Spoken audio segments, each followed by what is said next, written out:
Mira. Decirle hola a todo el mundo. Salí. Bueno.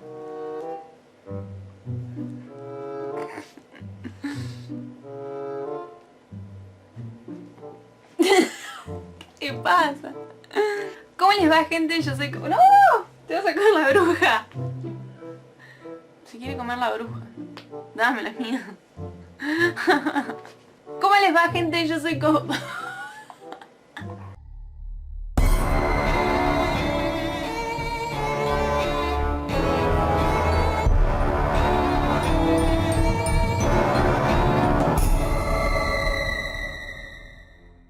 les va, gente? Yo soy Cosbarton y el día de hoy vamos a estar hablando de 10 brujas reales, digamos brujas que dejaron su marca en la historia. Esto va más allá de creencias, supersticiones, demás. Lo que yo voy a hacer es nombrarles 10 mujeres que se dedicaban exclusivamente, bueno, a la práctica de la magia negra, o que de alguna forma utilizaban la sanación, o eran parteras, o abortaban, realizaban abortos también en otros casos, pero eran mujeres que han sido ejecutadas por haber sido consideradas brujas, ¿no? Entonces estos son todos casos reales.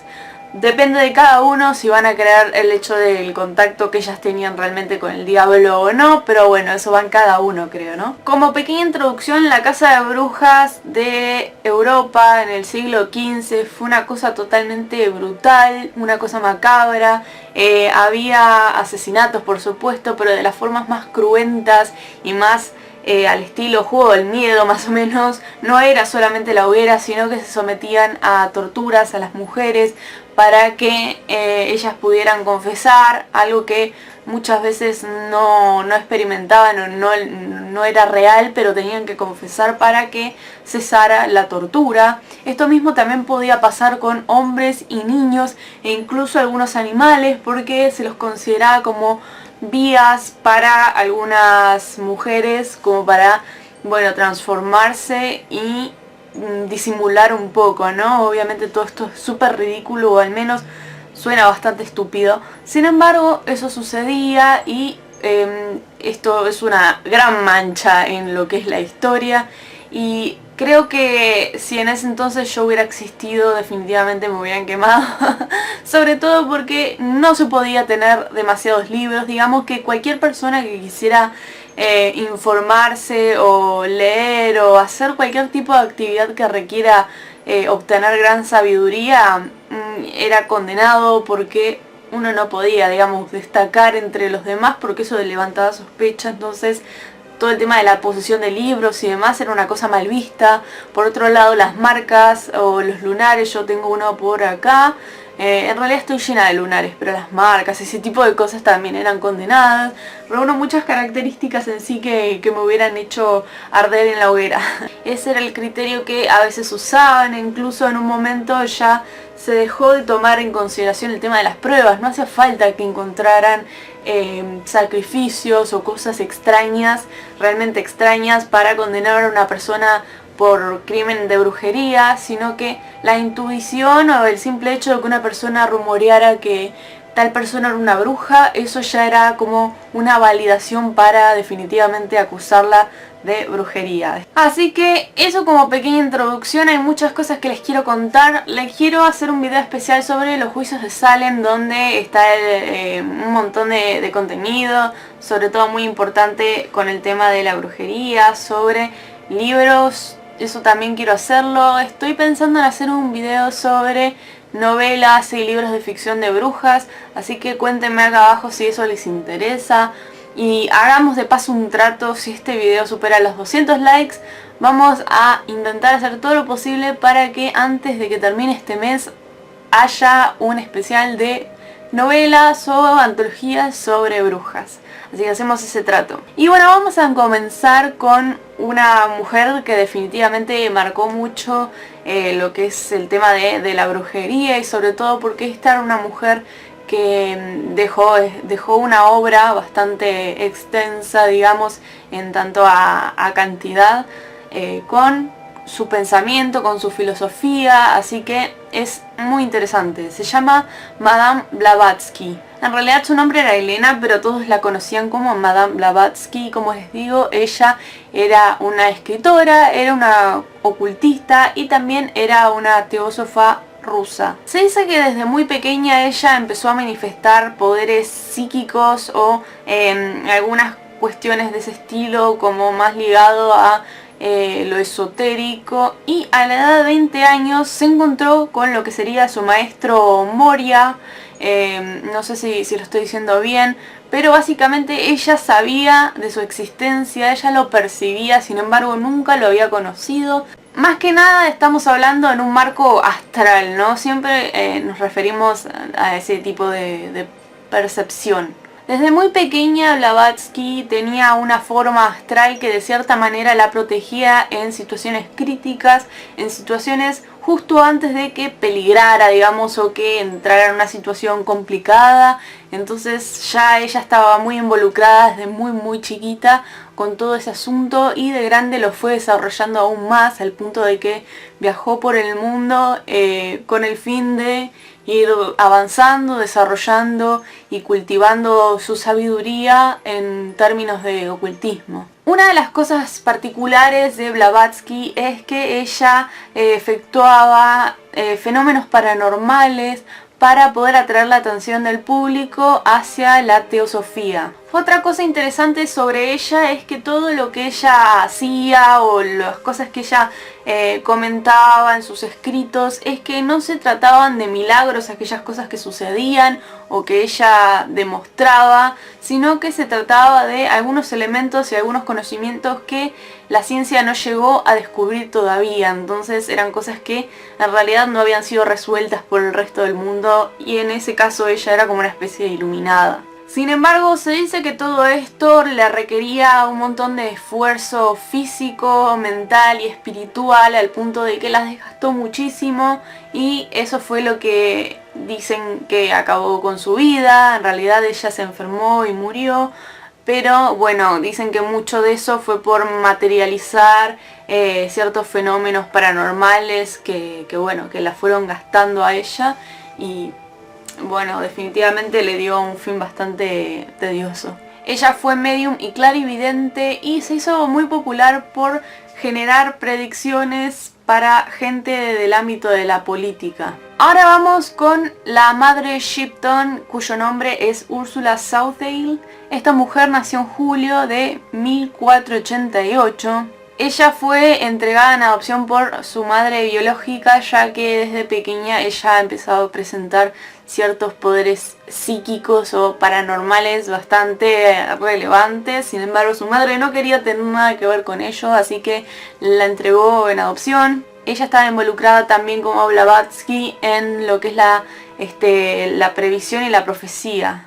Acá viene un tema que también me interesa muchísimo, porque de cierta forma siempre se dice que las brujas siempre estuvieron conectadas con el feminismo, y es por el poder o porque la bruja representa como el empoderamiento femenino. Por supuesto que también había brujos y los habrá, supongo, pero se trata de una figura que es muy poderosa, de una mujer sabia, de una mujer con conocimientos superiores o mucho más profundos que los de cualquier otro mortal. Sin embargo, sus aportes a nivel profético, digámosle, no fueron tan relevantes como los de, por ejemplo, Nostradamus, por ser justamente una mujer, ya que no se la tomaba muy en serio. Sin embargo, si ustedes se ponen a investigar, yo no lo voy a mencionar por una cuestión de que se va a hacer muy extenso, son 10 casos, tenía ciertas profecías que eventualmente se cumplieron, y cosas que son demasiado acertadas y detalladas.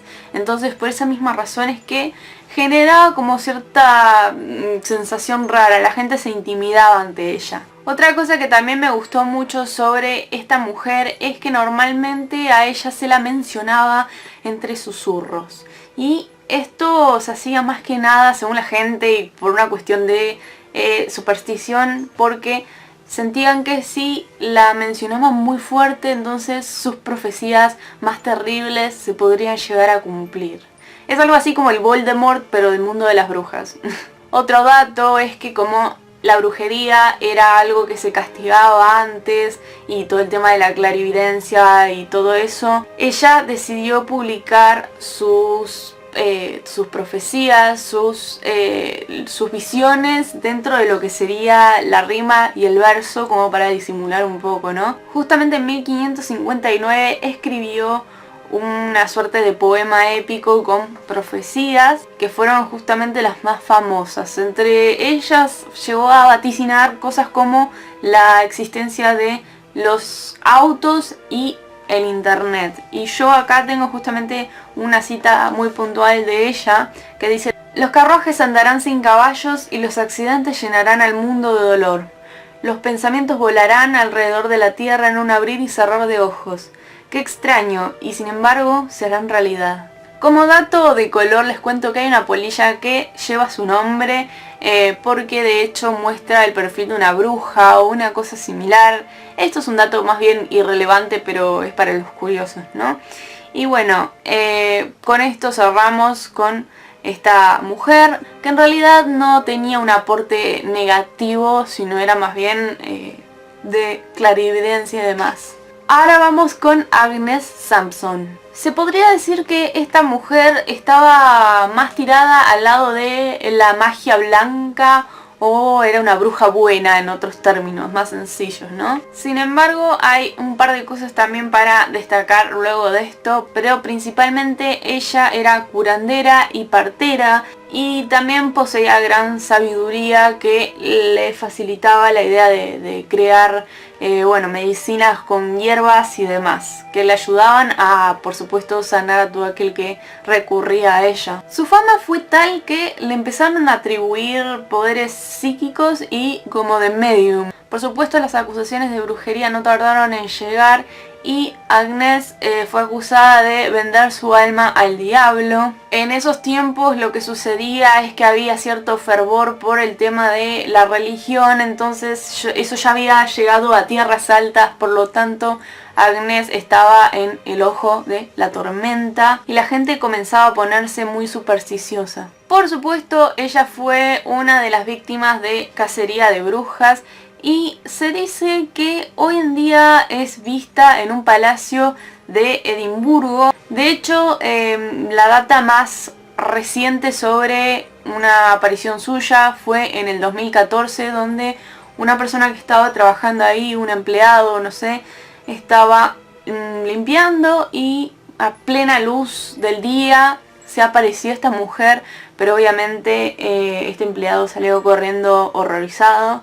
Pero bueno, se dice que todavía su presencia está ahí aterrando a todos en Edimburgo. Por supuesto, lo que la gente en este entonces buscaba era que cada mujer confesara su delito de brujería. Sin embargo, no muchas llegaban a hacerlo. Agnes fue una de las mujeres que se negó hasta último momento. No pudo negarse totalmente porque la habían torturado de todas formas posibles hasta que llegó un punto donde no aguantó más. Pero vamos a darle el beneficio de que por lo menos estuvo varios días sin decir absolutamente nada, sin ceder ante esta corte que había que lo juzgaba, hasta que finalmente tuvo que ceder. Pero no necesariamente cedían porque la acusación era cierta, sino porque no tenían otra alternativa más que hacerlos, porque básicamente era eso o seguir siendo torturada y maltratada por un montón de personas que la creían bruja desde ya. Ella fue obligada a pelarse, a raparse, a permanecer completamente desnuda en una especie de calabozo con un elemento dental llamado brida de brujas. Este instrumento básicamente tenía como 4 dientes afilados que iban de cada lado de los cachetes y contra la lengua. Esto era algo que le impedía gritar, hablar o hacer cualquier tipo de cosa con la boca, imagínense. Ella estuvo varios días sin comer y sin dormir a causa de esto, y a pesar de todo esto que le estaba sucediendo, ella siempre mantuvo su inocencia y rogaba por su liberación, ¿no? Finalmente lo que pasó es que como Agnes seguía aguantando, emplearon el torniquete y ahí fue cuando ella decidió confesarse bruja y por supuesto la sacrificaron, la mataron, como le quieran decir. De ahí la sacaron del calabozo en el que ella estaba alojada y fue llevada hacia una estaca en medio de un bosque en el cual la ataron y la prendieron fuego. Básicamente hicieron una hoguera y bueno, lentamente fue agonizando hasta que murió y la verdad es que tuvo una muerte bastante triste, como muchas de estas mujeres que realmente no tenían mucho que ver con lo que se las acusaba. Pero bueno. Luego seguimos con Alice Cutler, que fue otra mujer, sería la primera mujer en ser sacrificada o acusada de brujería en Irlanda. A esta mujer se la condenó por haber mantenido relaciones sexuales con un íncubo, que sería lo contrario de un súcubo, digamos un demonio dentro de la mitología. Se dice que esta era una mujer bastante agraciada y de buenos modales, pero que tenía ciertos poderes mágicos para seducir y manipular a los hombres que ella deseaba conquistar. Entonces esa era otra de las causas por las cuales acusaban a las mujeres, digamos, si eran demasiado bellas, si eran demasiado llamativas. Y otra cosa que llamaba la atención en este personaje en particular es que ella era muy fuerte y muy independiente, cosa que no era bien visto antes y tampoco era algo muy común, ¿no? Imagínense que había un nivel de sumisión y represión bastante grande porque nadie quería ser víctima de estas torturas ni estos asesinatos, así que muchas optaban por mantener un perfil bajo, pero ella decidió no hacerlo. Se le acusó también de haber envenenado a sus padres y también con el tiempo Petronila, que fue una empleada suya, una criada en realidad, fue torturada por haber sido acusada de brujería, pero ella no quiso dejarlo ahí, sino que la involucró a Alice, por supuesto, y si bien Petronila logró salvarse de eso, Alice no tanto. Alice fue condenada a muerte a raíz de esto porque bueno, se encontró como cierta evidencia en su contra. La siguiente bruja es Angela de la Barth. Esta mujer es descrita como una de las primeras personas, mujeres, en ser acusada y asesinada por crímenes de brujería durante la Edad Media. Tiene una historia bastante macabra detrás porque bajo tortura ella confesó haber tenido sexo con Satanás y de eso, el fruto de eso fue un bebé que en realidad tenía cabeza de lobo y cola de serpiente. Y no solo eso, sino que esta criatura, pseudo bebé, se alimentaba de bebés normales, entonces muchos la acusaban de secuestrar bebés de las familias. Algunas familias muy pobres secuestraban esos bebés y se los llevaban para sacrificarlos o que sean comidos vivos por este bebé monstruoso, ¿no? Ella confesó haberlo alimentado durante 2 años, aunque hubo un momento en el que él se escapó y no se supo más nada. La siguiente bruja que vamos a discutir es Catalina Monvoisin. Ella era la esposa de un joyero francés y se hizo muy popular y algo rica, famosa por sus premoniciones, las cuales tenía desde muy pequeña. Luego de que su esposo, el joyero, quebrara, ella empezó a manejar diversas técnicas de adivinación como la lectura de palmas, también la venta de pociones de amor, venenos e incluso la práctica de abortos. Ella curraba con todo esto, digamos, para poder salir adelante luego de que, bueno, su marido haya fracasado en este trabajo suyo, ¿no? A pesar de todo, entre su clientela más popular se encontraban nobles, condesas y también princesas. Ella fue detenida junto a su hija en un lugar muy cerca de París y ahí es donde la sacrificaron. Vamos a continuar con una bruja emblemática, ya que esta bruja es un icono de la cultura pop y se trata de Marie Laveau. Esta mujer posiblemente la hayan conocido muchos luego de la cuarta, creo, temporada de American Horror Story, donde ella aparece. Era esta bruja negra que tenía gran habilidad con todo el tema del vudú. Básicamente ella se hizo muy famosa en Luisiana por hacer estos muñecos, estas muñequitas de práctica vudú. Y básicamente se hizo muy conocida en este ámbito al punto de que se la consideró como la reina vudú de Nueva Orleans. Se dice que ella era una mujer muy preciosa, era una mujer muy linda, pero la gente le temía muchísimo por su sabiduría en términos del vudú, magia negra y demás. Incluso la policía o las fuerzas de ahí le temían, se sentían intimidados ante ella. Una cosa importante acerca de Mary LaBue es que ella practicaba medicina y que muchas figuras importantes del mundo recurrían a ella por su ayuda, por cuestiones de vudú y también por sus prácticas de medicina. A causa de su gran talento con el vudú, ella recibió el rango de bruja suprema, algo que les va a sonar muchísimo si han visto American Horror Story Coven. A pesar de que puede parecer una figura muy negativa, digamos que puede llegar a tener controversia en su pueblo, ella tenía una gran lista de seguidores o gente que se consideraba adepta.